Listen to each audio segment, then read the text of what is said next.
Thursday, January 22nd at 6 p.m. We are at the District Service Center in Cottage Grove, Minnesota. We would like to acknowledge that the land on which we gather is the land of the Mdewakanton Dakota people. Mdewakanton means dweller of the Spirit Lake. First item on their agenda is 1.0, and that is our roll call. Dana? Elizabeth Bachman-Eckberg. Here. Louise Hines. Here. Ryan Clark. Here. Melinda Doles. Here. Simi Petnaik. Here. Sharon Van Leer. Here. Katie Schwartz. Here. 2.0, Pledge of Allegiance, please stand. Pledge allegiance to the flag of the United States of America and to the republic for which it stands, one nation, under God, indivisible, with liberty and justice for all.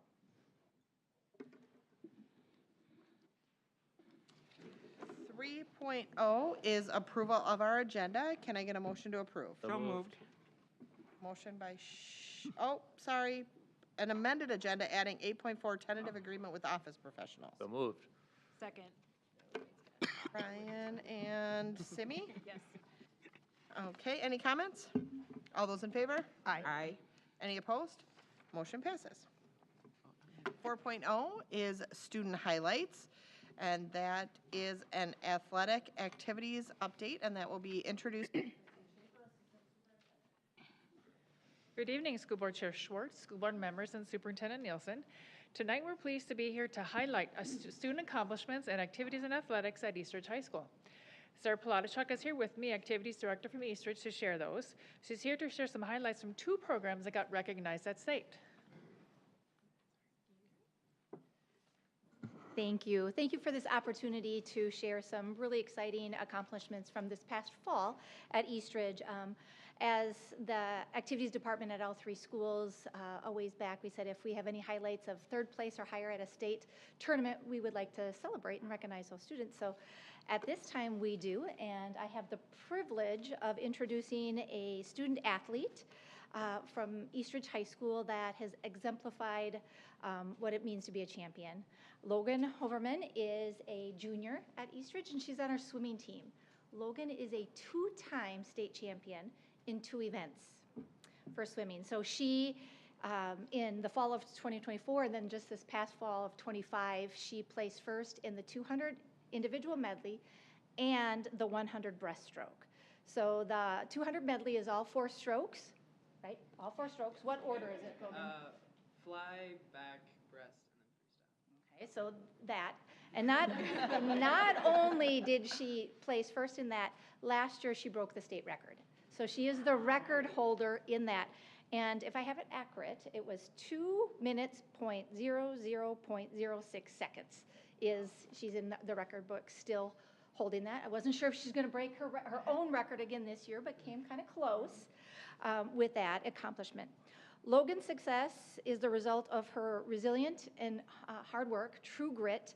Watching her swim is just, it's a pleasure. It is so fun. The energy she brings. This year is a little nervous in the races. If I remember, she came maybe from behind, and then that last stretch just kicked it into gear and touched the wall first, which was super fun to be part of. And if you haven't been to a swim meet, it's at the U of M. It's loud, it's crazy, it's just it's super cool. So we are extremely proud of Logan and her accomplishments, not only in the pool, but in the classroom. She's an amazing student athlete, a role model, and we are excited that she's only a junior, so she'll be back to try and break those records and more championships as well, because she's also in 2 of the relays, in both relays, right? And they took 4th at state. Which relays were they? The 2 medley and the 4 free. So we have more, hopefully, to add to that next year as well. At this time, I'd like Logan, if she has anything she'd like to share or questions you have for Logan. Hi, I'm Logan Hoverman. I absolutely love swimming on the Eastridge team, and they're just a bunch of supportive group of girls, and our coaches are super great at pushing us and encouraging us to do our best. I am committed to the University of Louisville, so I'm going to be continuing my swimming and academic career there.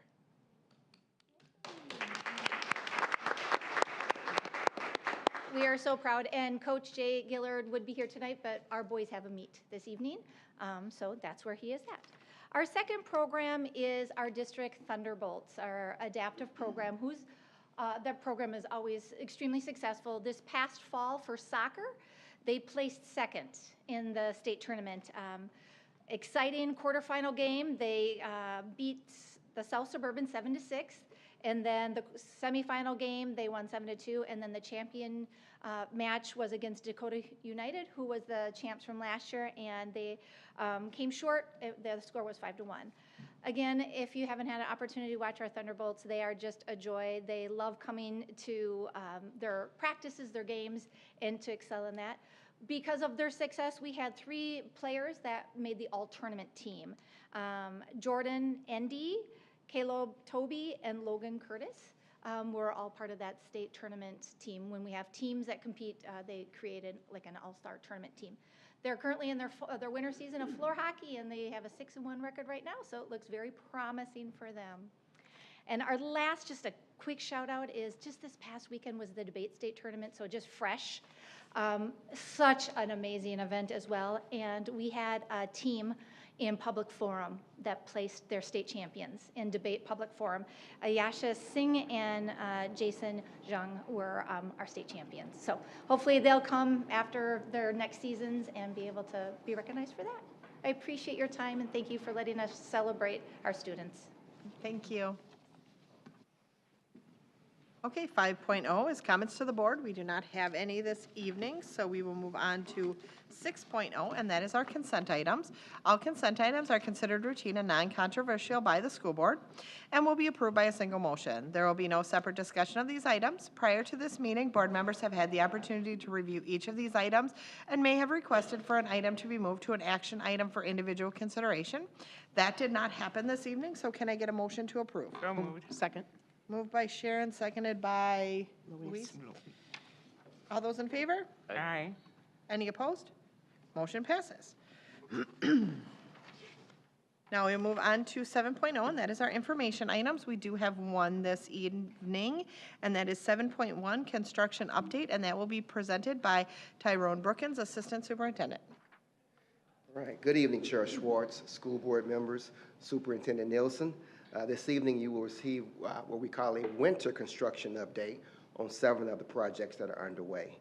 This update will connect to the strategic priorities of student experience, student pathways and supports, operations, planning, and finance, and also engagement with and partnerships with the community. Presenting this evening will be myself and Alexander Slocum, who is our construction project manager, who has been plenty of busy with all these 7 projects that are underway. And so what you're going to see right here is what we call a video, a drone video of the work that's taking place on the outside, and then we'll get the slide deck up and go through our presentation.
As you can see, the construction is definitely continuing. We did an update to our staff at the DPC and DSC, and I made the statement, I'm from Texas. And in Texas, there's no such thing as winter construction. Like, we get a couple inches of snow, everything shuts down. So I'm totally impressed with the ability that the construction continues through the winter months. So it is definitely progressing. So I'm going to bring Alex up now, and he's going to show you some inside photos of the construction that is progressing.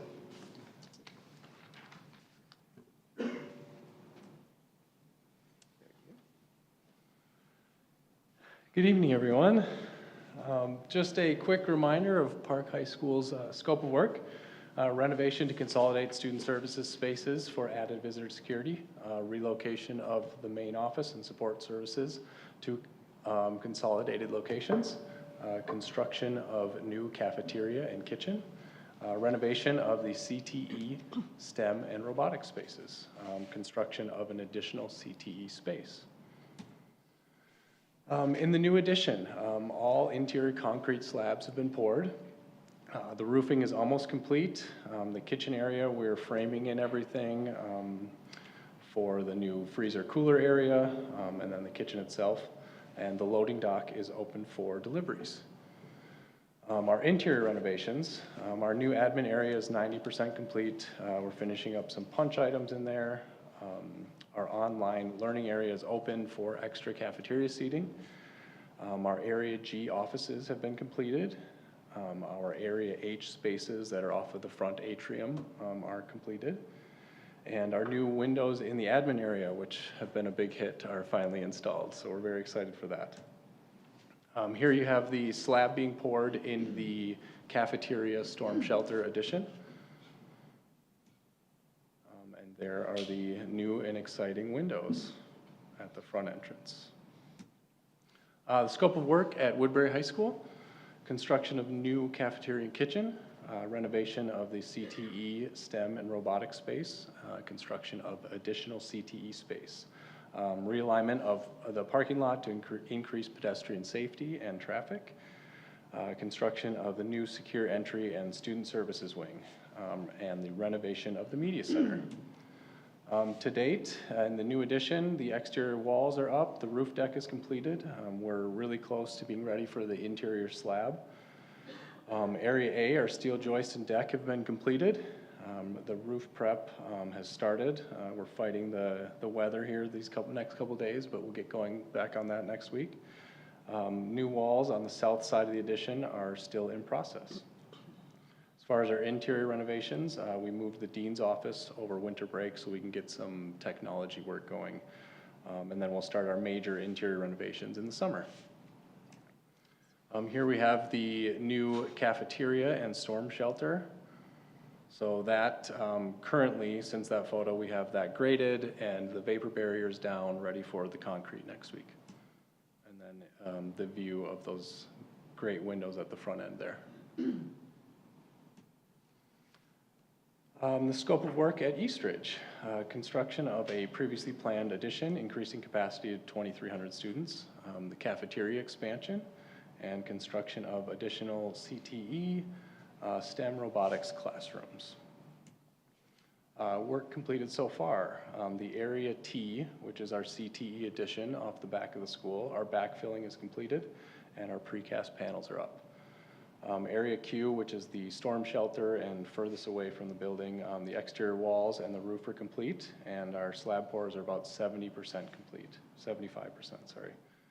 Area R, our framing at the exterior walls is in process, and Area S, we have our steel columns and beams up. This is the second floor in the storm shelter addition. This is Area R. We have our framing on the exterior going up. And then this is that Area S with the steel columns and beams tying into the existing entrance there. Scope of work at Oltman Middle School: new addition, increasing capacity to approximately 1,300 students, expansion of the cafeteria and kitchen space, and new STEM and special education spaces. Work completed so far. Our Area C high roof is complete. Our concrete slabs are complete in Area C. The walls are framed in, the elevator shaft is dried out and cleaned out and ready to be installed. And the roofing is in process. Area D, the concrete slabs are complete as well. Our walls are framed in and roofing is in process as well. Areas A and B, we're working on the vestibule there, and our foundation and block walls are completed. And then since this update, our steel is installed at the cafeteria addition. So this is the second floor storm shelter new multi-purpose area. This is the STEM wing with the new classrooms there in the storm shelter. And then this is a view of the roof in the area C and D. Scope of work at Woodbury Middle School. We are remodeling existing spaces, the old pool area, construction of new secured entryway and relocation of main offices, and the new bus road for improved safety on site. Work completed so far. We are about 75% complete in the multi-purpose space. In the new orchestra room, we're about 95% complete. The flooring's in, the cabinets are installed, furniture's installed, and technology should be wrapping up this week. In the gym storage area, we are complete there. We're moved in. The outdoor storage is 99% complete. We just have to finish the flooring. This is the new multi-purpose room. This is looking at it on the north end. We have the lift there that shows the wrestling mats that will come down into the space. And then this is on the south end with the new paint and then the new ramp where you'll enter it from the south end by the gyms. Scope of work at Lake and Cottage Grove. Construction of new secured entryways, and we are relocating the main offices. Work completed so far. The roofing's completed. The slabs are complete. The framing is complete at Cottage Grove and in process at Lake. And our MEP rough-ins are complete at Cottage Grove and in process at Lake. Cottage Grove Middle School, this is the exterior of that new addition. We have since started the brick veneer on that building as well. This is the interior view of the new admin offices in that addition. And then at Lake Middle School, here's a photo of the slab being poured. And then the framing in process. So as we begin to close this out, we are progressing with the next phase of the the first phase of the elementary schools, Bailey, Gray Cloud, Pine Hill, and Red Rock, and we will provide an update to the board in March regarding those projects. We will begin the planning phase for the elementary bathrooms, and that will take place late winter.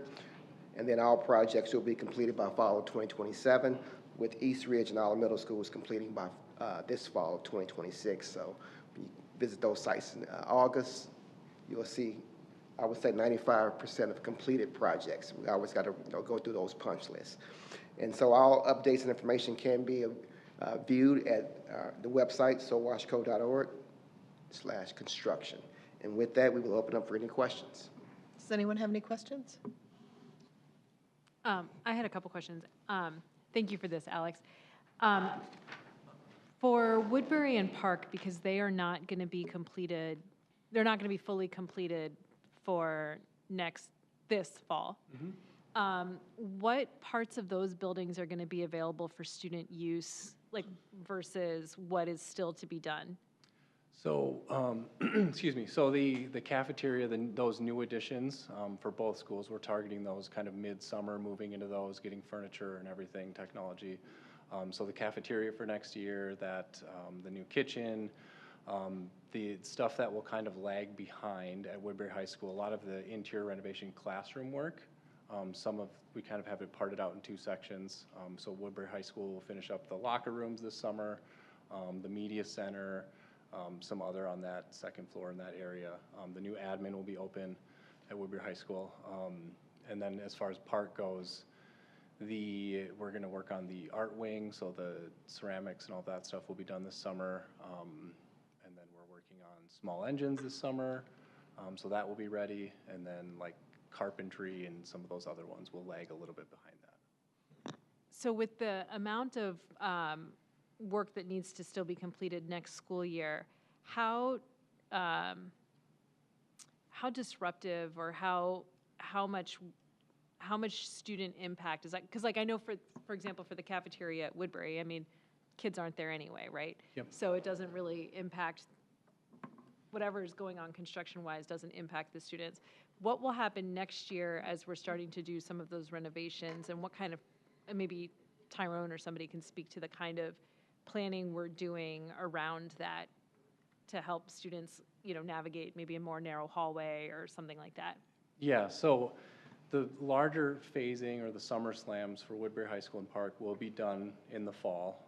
Some of the items like the Phase 3 stuff for Woodbury High School goes all the way to 2027 summer, so there won't be any interruptions during the school year. And then Park, we have some classrooms that will be interrupted, but we've got, safety and temp walls and all those things accounted for while we're working in the schools and in those spaces. Awesome, thank you. Yeah.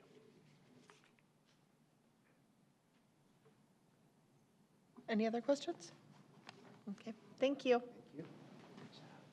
Okay, we'll move on to 8.0, and that is our action items. 8.1 is fiscal year 2024-25 audit results, and that will be presented by Chris Blackburn, Director of Business Services.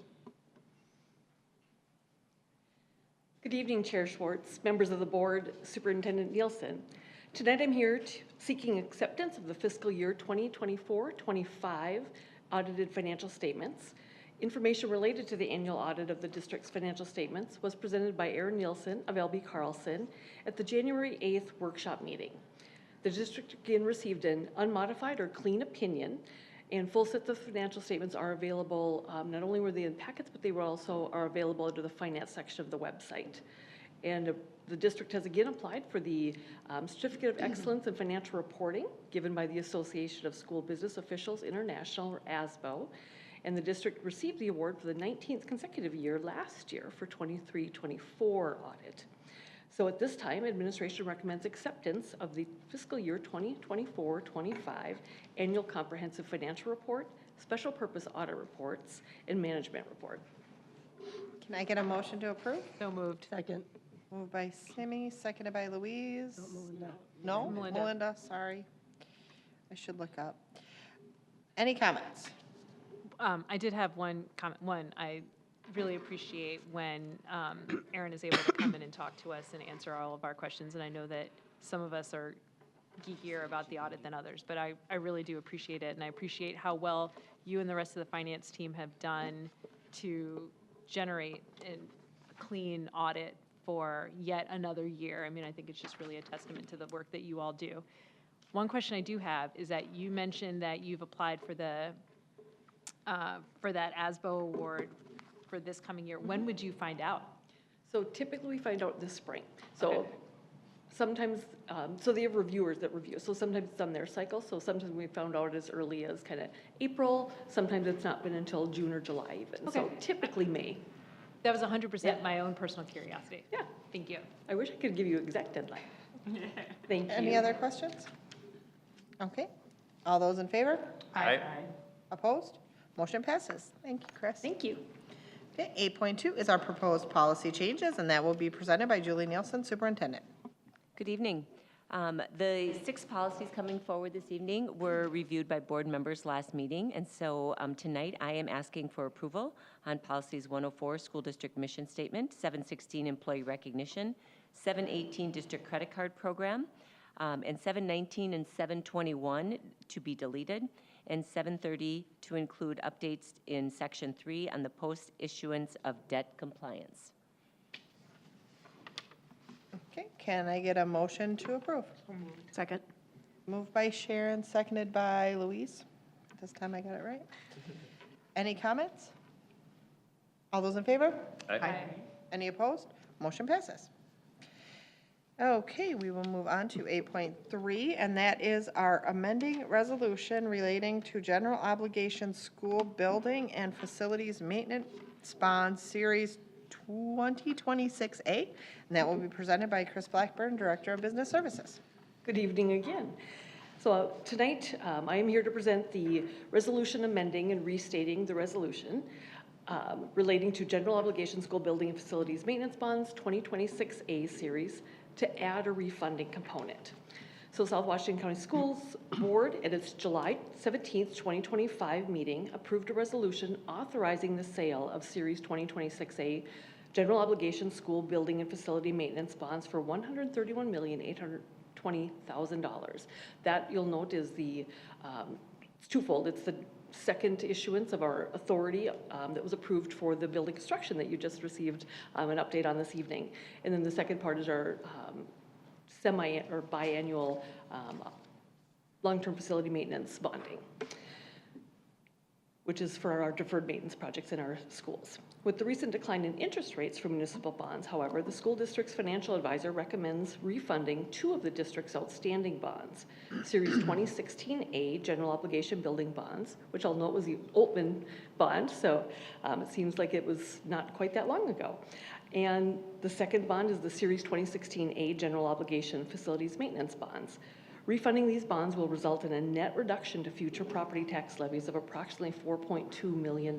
So that again directly goes back to our taxpayers via reduced property tax levy. The purpose of this amending resolution is to add the refunding component of approximately $94,430 million to the original sale resolution of $131,820 million for the Series 2016 for those refunding components, resulting in an amended total of $226,250,000. Not quite sure how to say that. Apparently I'm having trouble tonight. It's too cold, I think. Attached is a draft resolution amending and restating the resolution relating to Series 26A. The pre-sale report, Jody Zesba of Ellers will be here at the February 5th, 2026 board meeting to discuss the pre-sale report. So the board is asked to adopt the resolution at this time. Okay, can I get a motion to approve? So moved. Second. Motion by Simi, seconded by Sharon. Any comments or questions? I just had one question, Chris. So with the $4.2 million savings, and I know you've mentioned that when we do our, when Ellers helps us structure the bonds, it's to keep our,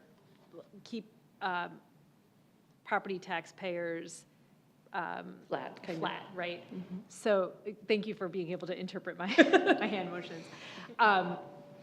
And so is this 4.2, will this then, is this already factored into what we have done, or this will be factored into the next year's cycle? Right, and so they'll factor that in as they overall look, and we look forward for any debt issuance. So, they try to, through all of our levy processes, particular debt levies, they look to try to maintain that flat structure if possible. But certainly we want to realize savings where we can, and so this is an opportunity to capture that saving. So I would anticipate it, this is $4.2 million, but stretched over time. It's not all in just one year. Right, so.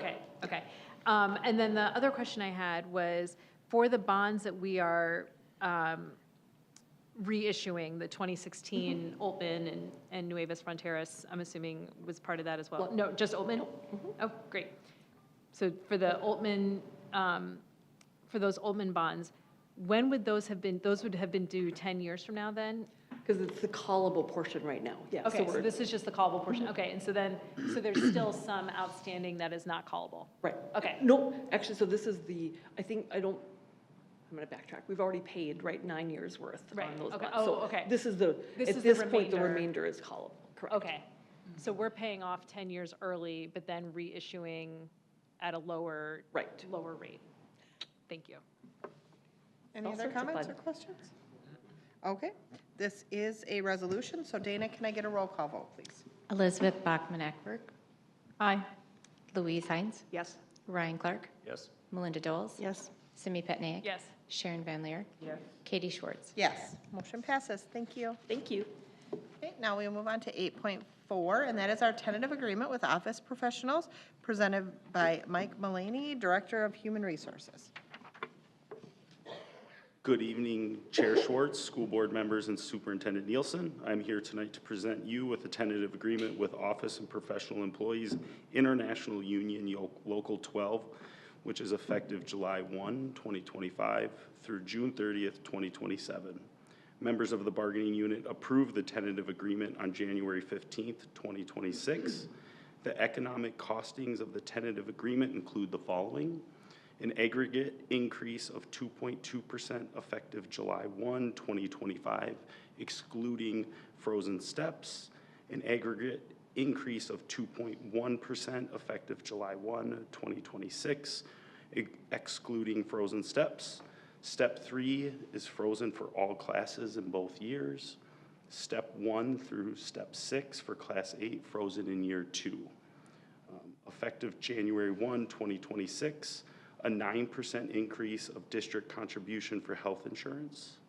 In effective January 1, 2027, an 8% increase of district contribution in health insurance.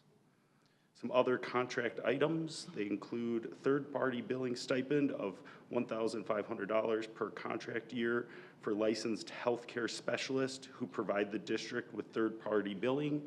This is effective July 1, 2026. There's a license premium ranging from $1 an hour at Step 1 all the way up to $5 an hour at Step 6 for healthcare specialists who hold an RN or an LPN license. There's a VIBA increase from $200 to $250 a month for family coverage for high deductible plans effective January 1, 2027. There's an addition of 1 vacation day per tier. And there's an increase to the 403B district matching contribution from $125 to $150. Administration recommends the approval of the contract. Can I get a motion to approve? So moved. Second. Motion by Louise, seconded by Melinda. Any questions or comments? Okay, all those in favor? Aye. Opposed? Motion passes. Thank you. Now we move on to 9.0, and that is our superintendent report. The district continues their focus on student safety and learning as we monitor the immigration enforcement that's occurring in our communities. There have been several community forums asking about how the schools are supporting both families and students. With a core value of equity, we know that it's important that during this time, students have the access and opportunity to learning as well as to safety. Should attendance accommodations be in need, we are asking students and/or their families to reach out to their schools, and we will assign that point of contact. A plan of support is being put in place on an individual and as-needed basis. We would like to thank the members in our communities for their outpouring of love for making sure that our students are safe and able to continue learning in our classrooms. We will continue to monitor what is occurring and provide any safety updates as necessary to parents and family members. In addition, we will continue to work with local law enforcement, our city officials, state representatives, and other elected officials in assuring that our kids are safe at school. The second thing, and I believe the board is aware, but for our community in particular, we are conducting our community survey that is also known as a Morris Leatherman.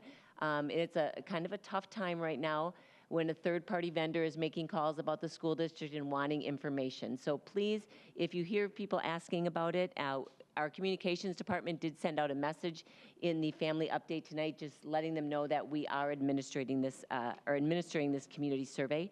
We expect results sometime in February, and Peter Leatherman will be back to share those results with board members. And then finally, school will be closed tomorrow. We know that when we leave this board meeting tonight that it's going to be significantly colder than when I came to work this morning, at least.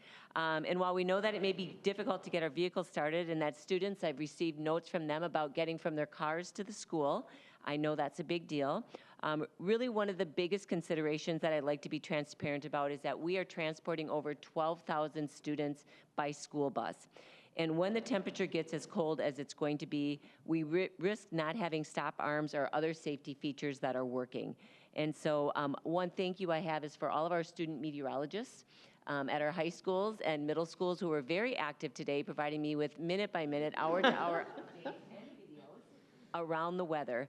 And this started as early as Tuesday because they are always looking forward and being visionary. And so really, when we take a look at temperatures this cold, it really is just too frigid and too extreme to have students, staff, and anyone really outside for any amount of time. And so it will be an emergency closing tomorrow for South Washington County Schools.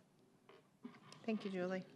Okay, we'll move on to 10.0, and that is our future meeting dates. February 5th, 2026 is a school board workshop meeting here at the District Service Center at 6 p.m. Then we have February 19th, 2026 at school board business meeting, also here at the District Service Center at 6 p.m.